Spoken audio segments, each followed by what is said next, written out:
In your opinion, is the Eye of Horus and the eye found on the dollar bill a signifier of the dragon? Yes, well, there's two ways that we can look at this, and I think we'll split up the symbols of the pyramid and the symbol of the eye. As I mentioned earlier, drakon is where you get the word to watch and to flash within the Greek language. It's very closely aligned to drakos, which is an eye. So the eye is used esoterically to refer to a dragon. The dragon is used as a notational motif to refer to a fallen angel. Now we see that there is a relationship between the idea of flashing or shining within the Semitic languages as well. So for example, Afa is a snake and Avev is to shine or to flash. And this is connected to Lahavi, which is to bring. To bring here suggests the burnt offering, because the materialization of an angel is identified with the burnt offering. We see this relationship also within the Greek as well. So for example, Offer, which is the Latin word for an offering, is connected to office, which is a serpent. And it's quite interesting that when we think of modern words, we use the word as an office, it's just to refer to an office worker. But an office worker really is somebody who is working for the serpent. This is the literal meaning of the word. It is an initiant who was initiated into the cult of the serpent. And the idea of knowledge is conveyed also within the Greek word skolex. Skolex is where we get the English word for school. Skolex means worm and is found within the Latin word scala, where we get the word scholar from, and scale. And these are all word associations which are relative to the serpent.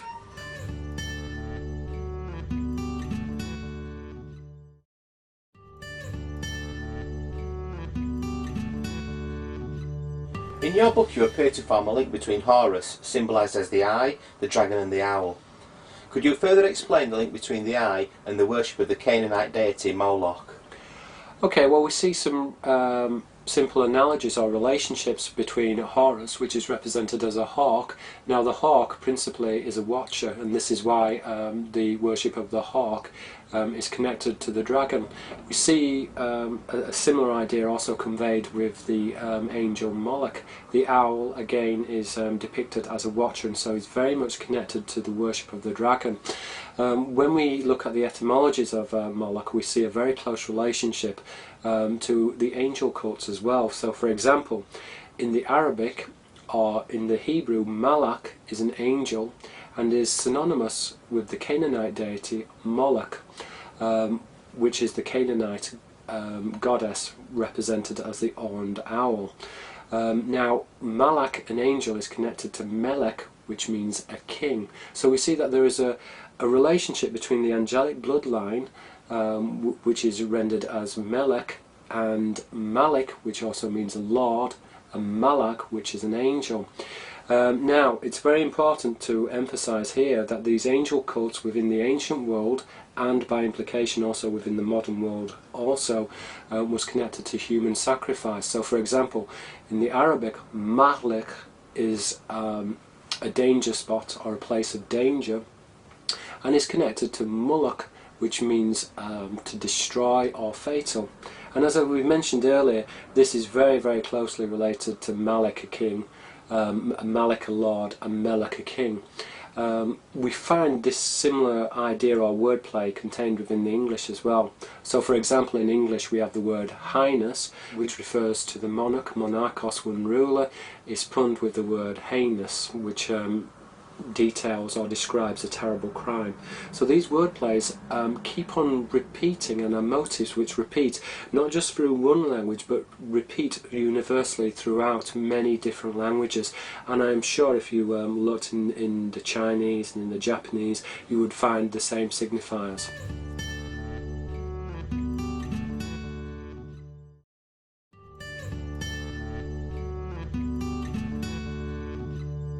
Perhaps you could also articulate why you think Moloch is a goddess rather than a god? Well, we see that there are many mistakes within current academia regarding gods and goddesses. Many of the gods were referred to generically in the masculine or as male deities, particularly when they were rendered into the English. But we can see when we look at the original languages that often there is ambiguity, or that in fact they were actually goddesses. Now this is also the case with Moloch as well. There's very little evidence either way to suggest whether Moloch was a god or a goddess, but I do present some credible arguments which would actually suggest that Moloch is a goddess. Now the idea that Moloch was a god or is a god seems to originate from Milton's writing Paradise Lost. In Paradise Lost he refers to Moloch as a god and mentions that he was worshipped in Rabbah. Now we can see Rabbah is a pun on rabbi. Now rabbi, the etymology of rabbi comes from the word rab, meaning west. Hence the Western rites of Freemasonry is connected to the rabbinical traditions, and we can see that the Masonic priesthood is an extension of the Mosaic or priesthood of Moses. Milton refers to Moloch as a god. But when we look at the symbolism of Moloch, we can see that Moloch is depicted as a roosting owl. Traditionally what would happen would that the children would be put into containers, or the remains of the children's were put into containers which were symbolized as eggs. So Moloch is depicted as a roosting owl, and the children would be burnt in a nest which was the tinder. So she is very much depicted as a goddess, and when we look also within the language as well, we can see that in the Arabic Malika is a queen. Okay, so when we begin to deconstruct the word Moloch, which is obviously closely aligned to Melech, which is a king, we can see some interesting analogies. In the feminine, the word queen, Malka, in the Arabic Malika, is very, very close to the word Moloch. And the goddess Moloch is a roosting owl in which the tinder or the nest was used to burn the young. We can see in the Celtic tradition Moloch is referred to as the maid of the airy arms. Now this is an interesting symbol because in the hieroglyphs the dual arm symbol is used to depict the ka, which would be the double. So we can see here that the double arm symbol is used to refer to the materialization of a deity or a double. And this double is depicted as the serpent, which is born again or reborn. We see also the symbol of the egg as well. The owl lays circular eggs, and in this respect is very similar to the serpent's egg, which is also circular as well. The owl is a symbol of initiatory knowledge. In particular, its young, when it's born, the young is born with a fine down which resembles hair. So within the Semitic traditions, the gods and the goddesses were often depicted as hairy, or were depicted as owls. Again, with the worship of Athena as well, the goddess Athena, we see the symbol of the owl which keeps on reappearing, which is the symbol of Athena, which suggests that the owl was connected to goddess worship and is very much connected to the hunter. The term hunter in the Egyptian language, Ka, literally means an angel, or was used in the Sumerian to refer to a king. And Ka is the original etymology of the word Horus, who is depicted as a hunter.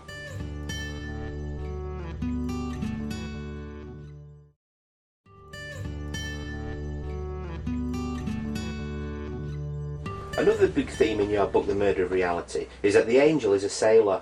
Could you elaborate on this? Yes. Well, the word angel, Malach, is a pun or a homonym on Malach, which means a sailor in the Hebrew, and is connected to Melech, king. Hence in English we get the word kingship. The idea that the angels are sailors comes from the fact that they originated from heaven. We see this relationship also within the Canaanite deity Baal as well. So Baal is literally means Lord, but is connected to Bahar, which means a sailor, from Bar, sea, and Bahir, shiny or fiery. Again, Bahir suggests that the Baal is connected to the worship of the dragon. These same word puns are also conveyed within the English as well. So, for example, in English we see the relationship between the fairy, and the fairy is connected to a ferry, which is a boat. Indeed, Celtic tradition states that the fairies would sail on boats called fairy boats, hence the English etymology ferry. We see that ferry is connected also to fiery. So, within the Hebrew, within the Arabic and within the English, we see a very close relationship between the angel, which is represented as an angelic being or a deity, and the relationship between the sailor.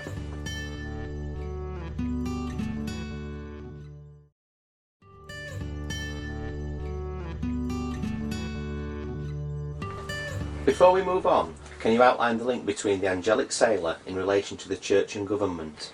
Yes, well, I mentioned earlier that Malach is an angel and is a homonym also of the sailor Malach, which is connected to Melech, hence in English the word kingship. The bloodline of the king is deemed as being angelic, or is likened or compared to the sailor. These are all analogies of the angel, which is depicted as foreign or strange. In the Arabic we mentioned earlier that this was the Akzari, which were the brothers of light, which is punned with the word Akzari, meaning brothers of aliens or brothers of angels. So the ship is a symbol of the king and of the angelic bloodline. Now this is very, very important because it also interpenetrates with the signifiers of the government. So in the Latin, the word gubernatio refers to a navigator of a boat and comes from the word gubernare, to steer or navigate a boat. Okay, these are all extensions or are ideas of the ruler. And gubernao, the Greek word in which the etymology gubernatio, a navigator, originates from, also means to steer a boat and is the etymology of government. So the government is symbolized as the boat. Okay, the king is interpreted as being a navigator or is likened to a sailor. His bloodline originates from the angelic genealogy. In relation, we can see that there are other analogies as well. So for example, we see in the Hebrew the word shaitan, which means to oppose or an adversary, is connected to shilton, which means government. So we see in the modern system our governments are bipartisan, in other words that they are adversarial, which literally depicts the Shatani.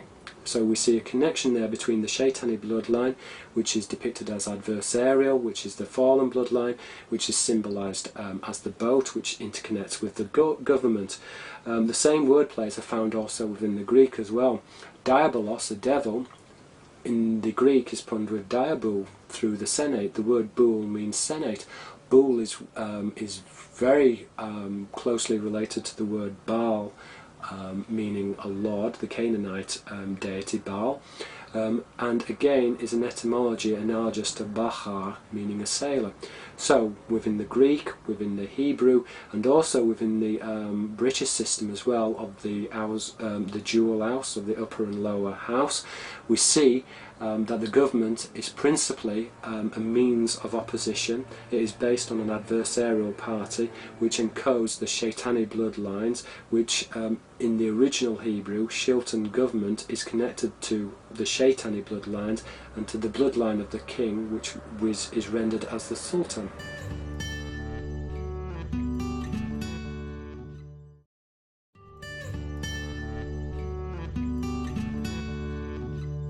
According to your analysis, the signifier of hair is used to represent man.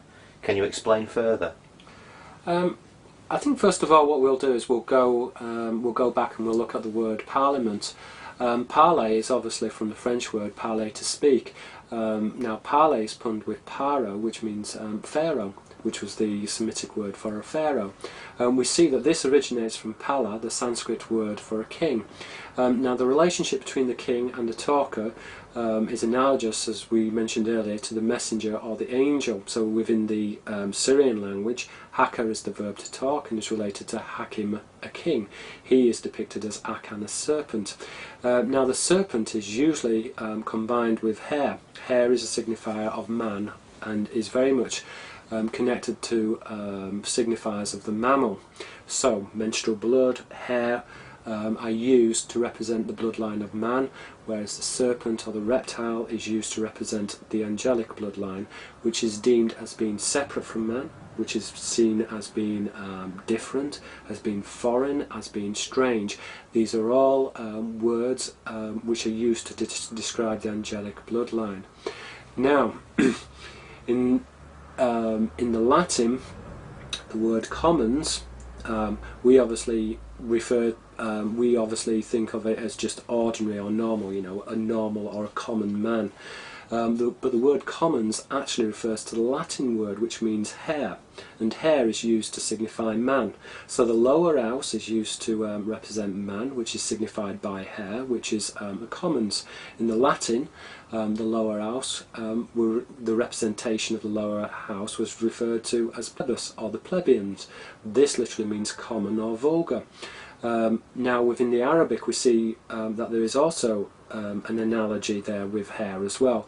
So whereas in the Latin you've got the commons, which obviously refers to the house of commons, commons in the Latin meaning hairy or plumed.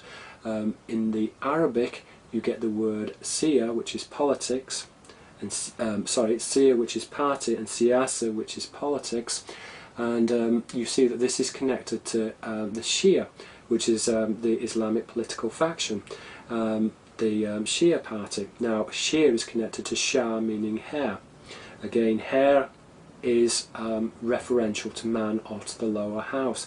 So the systems of governance that we have, which were replicated in the classical world through Greece and then in the Roman mystery schools, and this division particularly between man and heaven is represented as the upper and lower house, and is still apparent within modern politics 3,000 to 5,000 years later.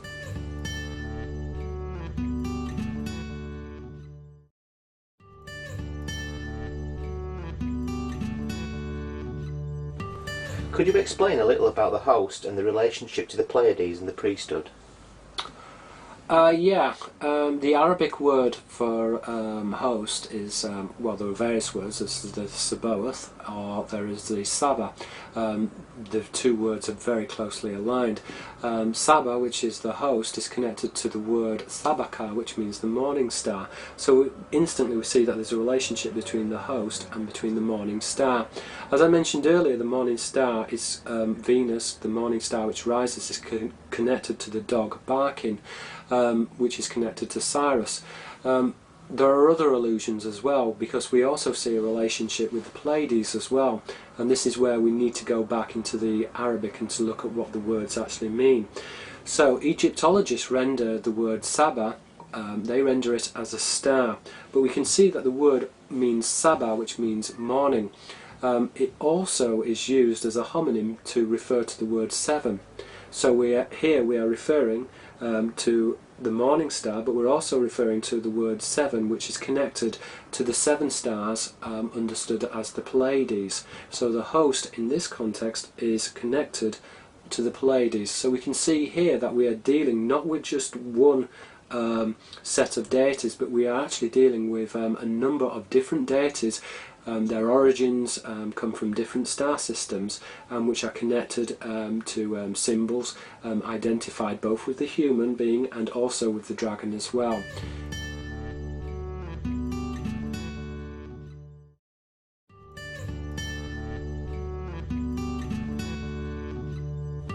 Mythologically, what are the traditions associated with the Pleiades?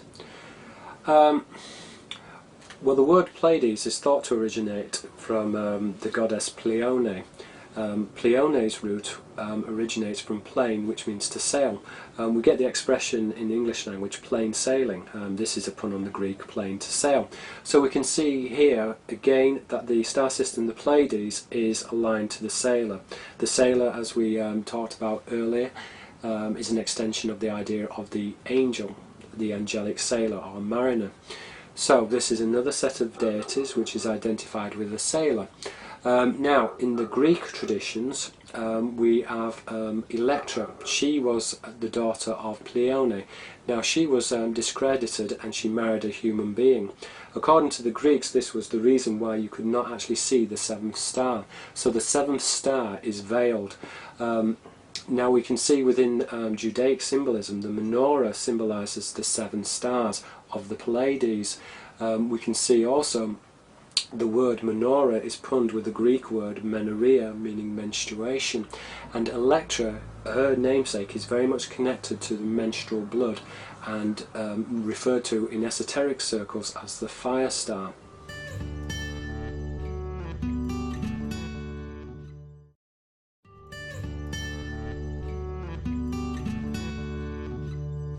Could you give me a little more information on Electra, the daughter of the Pleiades? Yes, really, we're going to go back and look at the word plays in the Greek and Arabic. So, for example, Electra is related to the word elector, which means guilty or the implicable one. And we can also see that there's an analogy with the Greek word ekleiko, which means to lick up. Ekleiko is a derivation from the Arabic alaklak, which is to feed. Now, alaklak is actually originally connoted the feeding of blood or of menstrual blood, hence the Arabic etymon alak, which means a clot. Now, in the original root, alak, a clot, is very closely aligned, particularly in the Latin language, with the Immaculate Conception. The Latin word immaculatus actually means a clot or a clot of blood. So we can see that there is an idea of a ritual contamination between the daughter of the Pleiades, Electra, and very much how it fits in with ritual blood drinking and the idea of a divine birth which is associated with deity veneration.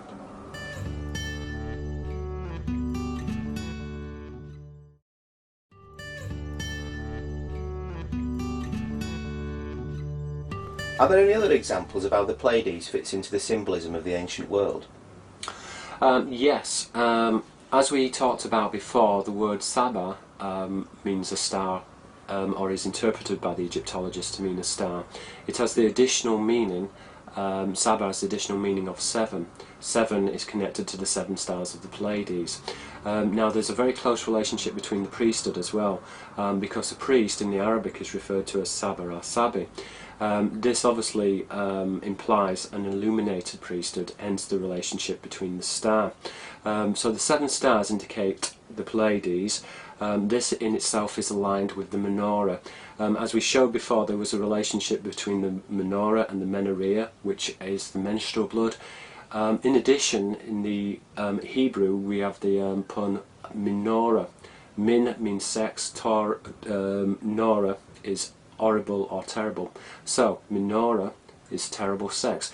So the menorrhea, which is associated with the Pleiades, can also be seen to be linked with deity intercourse, which is associated with menstruation. Now we can see this also within the various different traditions as well. So Saba is used as the root words for many other words within the ancient languages. We have the word Sabbath, which is very much connected to Saba, which is 7, hence the 7 days. Sabbath actually means to rest, and it's from the verbal stem to rest. There are relationships in the Greek mysteries as well with the worship of Bacchus. His ancient name was sometimes referred to as Sabazius. Sabazius is the ancient name for Bacchus. Additionally, the Sibyl priestess from the Akkadian word Sibylla is traced to the Saba priesthood.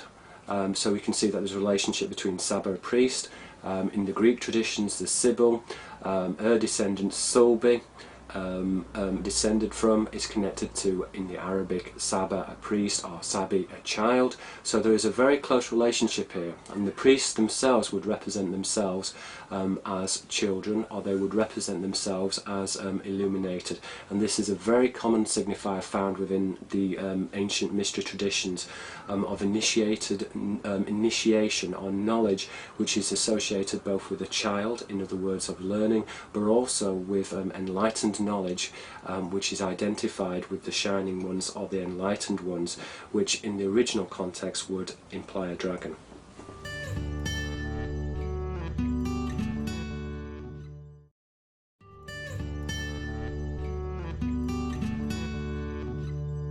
You mention examples in your book in which you describe that the priesthood is split. Could you give further examples? Maybe here you could describe the relationship between Pleiades, Orion and Sirius. Okay, the Pleiades, Orion and Sirius are 3 star constellations which are very closely aligned within the sky, and they're very important within the Egyptian mysteries. Here we also have to recognise that there are many different types of beings which are associated with different star systems, so the picture which is painted in the night sky is actually very complex, and we have to go back into the ancient languages to understand some of the myths and how they operate both at an overt level but also at a covert level, and what the hidden symbolism is. Now, Sirius, Pleiades and Orion is really understood as the nativity. The Pleiades is associated with Isis, which is the goddess. Originally the Pleiades is identified with the human contingent, which is represented as the mammal or the menstrual blood. There are other star systems also which are identified with the mammal or with the human being, but in this case we're just looking specifically at the Pleiades. We can see that we have Orion. The Orion is identified with Adam in the ancient traditions. Also Orion is closely grouped with the Nephilim and with the mixed line of the human angelic line. This leaves us with Sirius. Sirius is represented by the fish. The fish is identified with the reptile. There does seem to be a dualism with the fish, as sometimes the fish is sometimes represented with either the bird or with the serpent, and the serpent, which we find within the Theban priesthood, seems to interconnect with the draconian Alpha Draconis system. That in itself is grouped with the polar stars, the 7 polar stars. So perhaps we can see a relationship, a contrast or a parallel between the plough and between the Pleiades.